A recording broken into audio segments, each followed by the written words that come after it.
안녕하세요. 사랑하는 나그네 교회 여러분, 그리고 하나님의 말씀을 감사함으로 같이 즐겁게 읽어가는 그리스도의 형제 자매된 교회 여러분, 오늘 우리가 함께 읽어갈 성경 분량은 출애굽기 30장입니다. 30장에서 다룬 내용은 성소 안에 둘 분향단의 제작 양식입니다. 그러니까 향을 피워 올리는 단이 있는데 그걸 성소 안에 둡니다. 그것을 어떻게 만들 것인지, 그리고 물두멍, 제사장들이 좀 씻는 몸을 씻고 손을 씻는 그 물두멍을 또 만들어라 하셨어요. 그리고 이 성막을 만들고 나면 그걸 유지해야 되잖아요. 관리 유지를 위해서 각각 이스라엘 백성이 내야 될 속전의 규례가 있고요. 그리고 관유와 향, 그걸 어떻게 만들 것인지, 또 그걸 관리하는 방법은 뭔지 등등해서 말씀해 준 내용이 나옵니다. 먼저 분향단을 살펴보죠. 그림을 보시면서 성경을 읽겠습니다. 그림을 보셨어요? 예, 이렇게 이제 이게 분향단입니다. 내용을 이제 읽어보면서 그림과 대조해 보시면 또 이해가 좀 도움이 되겠습니다. 1절, 너는 분향할 제단을 만들지니 곧 조각목으로 만들되 길이가 한 규빗, 너비가 한 규빗으로 네모가 반듯하게 하고 높이는 2규빗으로 하며 그 뿔을 그것과 이어지게 하고. 그러니까 그렇게 크진 않죠. 길이가 45cm 정도, 너비도 45cm 정도의 그렇게 돼서 높이는 이제 한 90cm, 그런 규모의 분향단입니다. 제단 3절, 제단 상면과 전후 좌우면과 뿔을 순금으로 싸고 주위에 금태를 둘을 찌며. 4절, 금태 아래 양쪽에 금고리 둘을 만들되 곧 그 양쪽에 만들지니 이는 제단을 매는 채를 꿰 것이며. 5절, 그 채를 조각목으로 만들고 금으로 싸고. 이렇게 됩니다. 그림처럼 이제 아름답게 만들어집니다. 자, 보신 대로 그렇게 모양이 만들어지는데, 이것을 어디에 둘 것이며 어떻게 관리할 것이냐, 이것을 또 설명하는데, 다른 그림 하나 볼까요? 다른 그림 보시면서, 여러분 제사장이 이렇게 이제 향을 피고 있죠. 6절, 그 제단을 증거궤 윗 속죄소 맞은편 곧 증거궤 앞에 있는 휘장 밖에 두라. 그러니까 지성소 휘장 밖에 두는 겁니다. 성소와 지성소를 나누는 지성소가 있는데 그 휘장 바깥에 성소에다 두는 거죠. 그 속죄소는 내가 너와 만날 것이며 아론이 아침마다 그 위에 향기로운 향을 사르되 등불을 손질할 때에 살을 찌며 또 저녁 때 등불을 켤 때 살을 찌니 이 향은 너희가 대대로 여호와 앞에 끊지 못할지며. 등불을 관리할 때 그때 아침과 저녁에 계속해서 이 향을 사르도록 했습니다. 이 향 피는 것은 대대로 여호와 앞에 끊지 못할 것이니까 계속해서 필 수 있도록 되어졌죠. 근데 주의점이 나와요. 너희는 그 위에 다른 향을 사르지 말며 번제나 소제를 드리지 말며 전제의 술을 붓지 말며. 다른 향을, 하나님 지정하신 향 외에 다른 향을 쓰지 못하도록 하셨어요. 용도도 다른 용도로 쓰지 못하게 하셨어요. 번제나 소제, 그래 쓰지 못하도록 하셨습니다. 전제 드링크 붓는 거죠. 술을 붓는 일도 하지 말라 하셨어요. 그러니까 어떤 형태로든지 오직 향을 피는 데만 쓸 것이며 하나님이 지정한 향만 사용해라. 10절에 아론이 1년에 한 번씩 이 향단 뿔을 위하여 속죄하되 속죄제의 피로 1년에 한 번씩 대대로 속죄할지니라. 그러겠습니다. 이 제단은 여호와께 지극히 거룩하니라.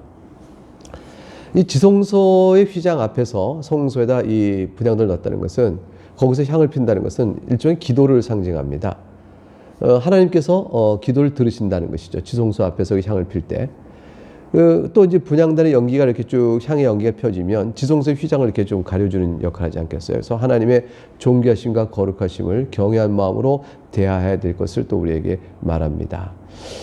대대로 이제 향을 여호와 앞에 끊지 못할지며라는 이 말씀 속에서 이 향을 기도에 이렇게 적용해 보게 된다면 끊임없이 성도가 기도를 해야 될 것인데, 우리를 위한 끊임없는 영원한 기도를 누가 들어줄까요?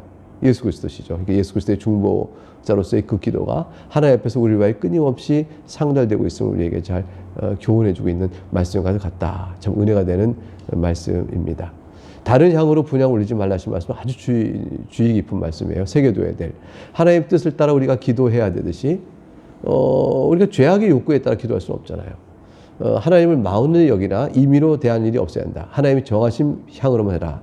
이걸 어기게 되면 하나님께서 진노하시게 되어진 것이죠. 이제 11절부터 16절에는 이러한 성막을 유지하기 위하여 또 관리 유지하기 위해서 백성들이 내야 될 속전에 대한 말씀이 나옵니다. 11절, 여호와께서 모세에게 말씀하여 이르시되 네가 이스라엘 자손의 수요를 조사할 때 조사받은 각 사람은 그들을 계수할 때 자기 생명의 속전을 여호와께 드릴지라. 이는 그것을 계수할 때에 그들 중에 질병이 없게 하려 함이라. 이렇게 말씀하셨습니다. 속전을 낸다는 이유는 뭐냐면 이스라엘 백성이 출애굽할 때 10번째 재앙에서 애굽의 장자는 다 죽었지만 이스라엘 장자는 살려주셨지 않습니까? 그것으로 인해서 이스라엘은 하나님께 속한 자가 되었어요. 자신의 생명을 구원하신 하나님께 마땅히 드려야 될 감사의 헌금, 나를 속하여 준, 나를 구속하여 준, 나를 죽음에서 면하도록 구원해 준 하나님께 대한 감사의 헌금이 바로 속전입니다.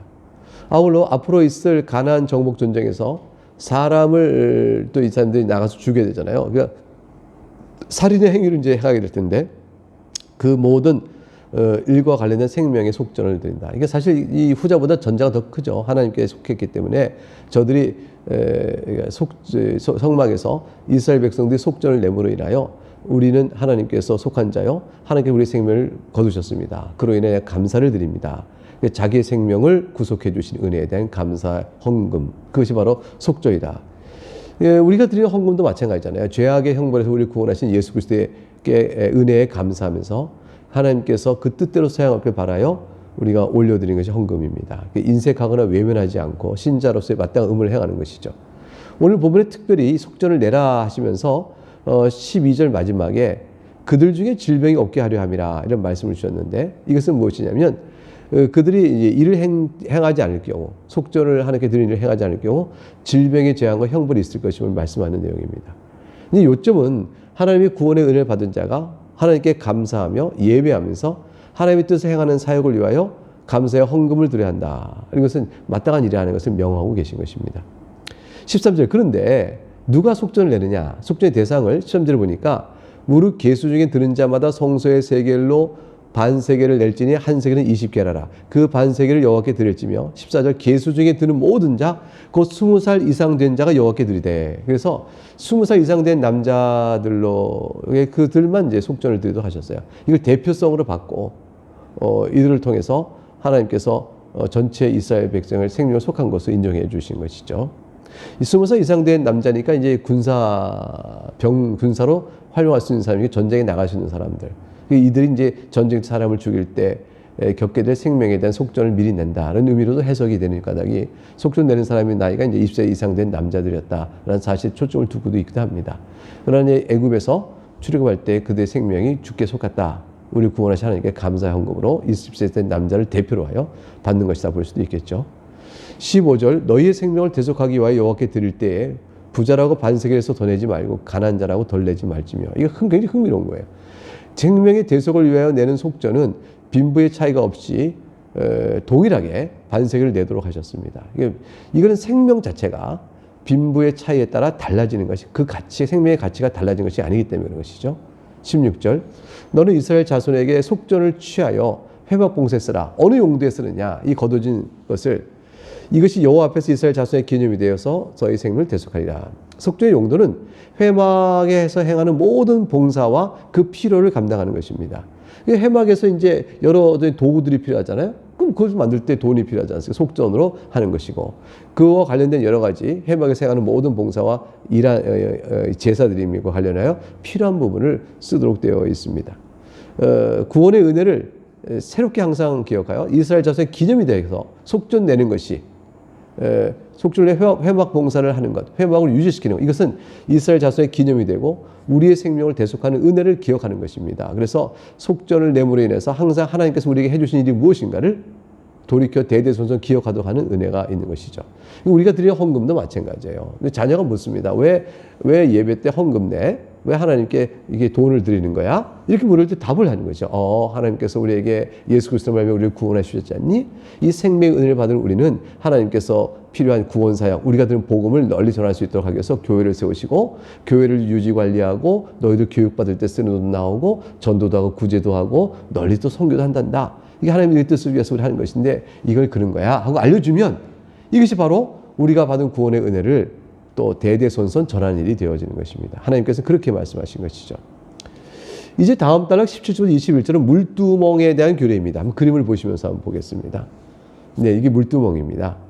여호와께서 모세에게 말씀해 이르시되 너는 물두멍을 노스로 만들고 그 받침도 노스로 만들어 씻게 하되 그것을 회막과 제단 사이에 두고 그 속에 물을 담으라. 아론과 그의 아들들이 그 두멍에서 수족을 씻되 그들이 회막에 들어갈 때에 물로 씻어 죽기를 면할 것이요 제단에 가까이 가서 그 직분을 행하여 여호와 앞에 화제를 살을 때에도 그리할지니라. 이와 같이 그들이 그 수족을 씻어 죽기를 면할지니 이는 그와 그의 자손이 대대에 영원히 지킬 규례니라. 제사장들은 성소로 출입할 때 손과 발을 꼭 씻어야 됐습니다. 혹시 묻었을지도 모를 제사 드릴 때 묻었을지도 모를 짐승의 피 같은 것이 있으면 안 되는 것이죠. 정결한 마음을 손을 씻으며 발을 씻으며 갖고 마음을 씻고 주 앞에서 열심과 정성으로 깨끗한 마음으로 섬겨야 될 것이다 라는 사실을 자각하고 들어가도록 하나님께서 명하신 일이었습니다. 여기까지는 물두멍에 대한 설명이고요. 이제 33절부터는 관유와 그 다음에 그 관유를 어떻게 만들 것인지, 그래도 어떻게 쓸 것인지에 관한 교훈이 33절부터 이어집니다. 33절까지 22절부터 이어져요. 그 내용을 쭉 보겠습니다. 여호와께서 모세에게 또 말씀하여 이르시되 너는 상등 향품을 가지되 액체 몰약 500세겔과 그 반수의 향기로운 육개 250세겔과 향기로운 창포 250세겔과 계피 500세겔을 성소의 세겔로 하고 감람기름 한 흰을 가지고 이 쭉 나오는 향유를 만드는 여러 재료들이 나오죠. 몰약 450g 이게 몰약 500세겔이라고 했는데 그걸 다 이제 도량을 환산해 보면 몰약을 4,850g, 육개를 2,425g, 창포를 2,425g, 계피를 4,850g, 감람기름 한 힐인데 한 힐은 약 3.7리터입니다. 몰약을 4.85kg, 육개를 2.425kg, 창포를 2.425kg, 계피를 4.85kg, 감람기 3.7리터 이렇게 되어 있죠. 꽤 많은 양입니다. 그것을 거룩한 관유를 만들어라. 관유란 것은 거룩하게 구별하게 기름 부을 때 쓰는 기름이에요. 그러니까 그 관유의 기름을 부음으로 인해서 거룩하게 구별된 것으로 하나님이 지정하신 것들이 이루어지는 일이죠. 거룩한 관유를 만들 때 향을 제조하는 법대로 향기를 만들지니 그것이 거룩한 관유가 될지라 그 말씀했습니다. 26절 너는 그것을 회막과 증거궤에 바르고 상과 그 모든 기구이며 등잔대와 그 기구이며 분향단과 및 번제단과 그 모든 기구와 물두멍과 그 받침에 발라. 그러니까 회막에서 쓰고 있는 모든 기구들에 대해서 이 관유를 바르도록 하였습니다. 바르면 어떤 일이 벌어진 것인가요? 29절 그것을 지극히 거룩한 것으로 구별하라 했어요. 그게 구별의 의미가 있는 것입니다. 그것 접촉하는 것은 모두가 다 거룩하리라 그랬습니다. 그러니 이런 것 성막에 쓰는 이런 기구들만 거룩하게 구별할 것이 아니고 제사장들도 기름 부어서 거룩한 자로 구별하는 것이죠. 그래서 30절에 너는 아론과 그의 아들들에게 기름을 발라 그들을 거룩하게 하고 그들이 내게 제사장 직분을 행하게 하고 그랬습니다. 그래서 제사장 직분도 기름 부어 안수하여 이렇게 쫙 거룩한 자로 구별하는 것이었어요. 31절 이스라엘 자손에게 말하여 이르기를 이것은 너희 대대로 내게 거룩한 관유니 사람의 몸에 붙지 말며 이 방법대로 이와 같은 것을 만들지 말라. 이는 거룩하니 너희는 거룩히 여기라. 이게 이제 하나님께서 굉장히 주의의 말씀을 주셨어요. 사람의 몸에 붙지 말며라는 말씀은 사람이 사적으로 쓰지 말라는 것이에요. 사람들이 이제 이 관유를 만든 제작법을 보니까 너무 좋단 말이에요. 너무 상등품의 향품이 되어지니까 욕심이 나는 거죠. 그래서 자기도 똑같이 그런 방법대로 만들어가지고 사적인 용도로 하나님 쓰신 거룩한 회막의 기구들과 제사장을 거룩히 구별할 써야 되는데 거룩한 구별이 아니라 사적인 용도로 약간 미용이나 화장을 하기 위해 쓴다든가 이런 식으로 사용하는 것을 하나님께서 금하셨습니다. 더군다나 이러한 세속적인 목적을 위하여 향품 자체를 만들지 못하도록 금하셨죠. 이건 거룩한 것이니 오직 제사장들만 만들고 목적에 따라서 써야 되는 것이었습니다. 이것을 임의로 사적으로 쓰게 되면 하나님께 진노를 받죠. 33절 그래서 이와 같이 모든 것을 만드는 모든 자와 이것을 타인에게 붓는 모든 자 그 백에서 끊어지리라 하셨습니다. 하나님께서 결국 죽음의 벌을 내리신 것입니다. 이제 34절부터 38절 향 제조법이 나오는데 이것은 관유하고 비슷하게 만드는 법 알리시고 다시 또 금하신 내용이 나옵니다. 34절 여호와께서 모세에게 이르시되 너는 소합향과 나감향과 풍자향의 향품을 가져다가 그 향품을 유향에 섞되 각기 같은 분량을 하고 그것의 향을 만들되 향 만드는 법대로 만들고 그것에 소금을 쳐서 성결하게 하고 그 향 얼마를 곱게 찌어 내가 너와 만날 회막 안 증거궤 앞에 두라. 이 향은 너희에게 지극히 거룩하니라. 네가 여호와를 위하여 만들 향은 거룩한 것이니 너를 위하여 그 방법대로 만들지 말라. 냄새를 맡으려고 이와 같은 것을 만드는 모든 자는 그 백성 중에 끊어지랴. 분향단에서 향을 태울 그 향은 어떻게 만드는 것일까? 그걸 쭉 알려주신 거예요. 근데 그렇게 만든 향을 역시 경고하셨습니다. 사적인 용도로 해서 사용하지 말라는 것입니다.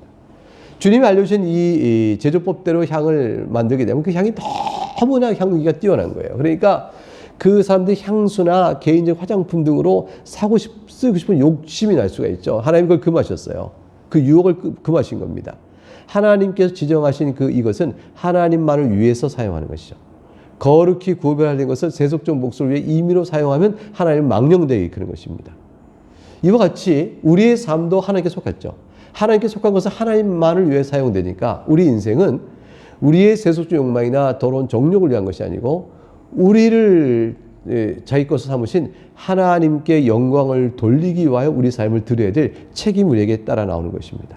그래서 신약성경 고린도서 6장 15절에 그리스도와 벨리알이 어찌 조화되며 믿는다와 믿지 않는 자가 어찌 상관하겠느냐 하는 말씀 속에서 믿는 자는 믿지 않는 자와의 길을 달리해야 된다. 오직 하나님께 속한 줄 알고 하나님이 지정하신 목적, 거룩과 영광을 거룩한 삶을 통하여 하나님께 영광을 돌려야 된다. 이것이 값없는 은혜로 그리스도의 보혈로 속죄함 받은 자의 마땅한 생활이라는 사실을 우리가 생각할 수 있죠. 하나님은 이렇게 이제 지정하신 모든 것들을 하나님 것을 하나님께만 돌리도록 말씀하시므로 우리에게 이와 같은 신학적 의미에서의 영적 교훈을 주고 있다 볼 수가 있겠습니다. 네, 여기까지가 이제 오늘 살펴보는 내용이겠습니다. 여기까지 보시고 또 오늘 하루도 주 안에서 강건하게 지내시길 바라며 내일 다시 뵙도록 하겠습니다. 감사합니다. 샬롬.